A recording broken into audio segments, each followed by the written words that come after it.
Well, good afternoon, ladies and gentlemen, and welcome to Grumman Pilots YouTube channel, directly supporting the Grumman Pilots Association.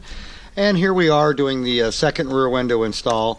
The rear windows on all of our aircraft, 2-place or 4-place, they are absolutely the easiest windows in the world to install. You take out the old ones, you clean the trim, you put in new rope cock, and trim the window to size, a couple of trial fits, taking off a little bit at a time, and then once it drops into place, then you just come back and put in the 4 retaining strips, the one forward, the one aft, the one on the bottom, and the one on the top, and away you go.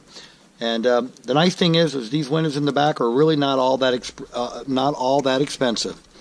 So take a good look, take your time. That's the best thing you do when you're working on an airplane, just taking your time doing the reinstall.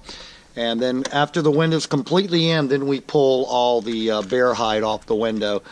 But this aircraft's going to have all solar gray, and Tim's just finishing up the last screws on this window now. So we hope you found this useful.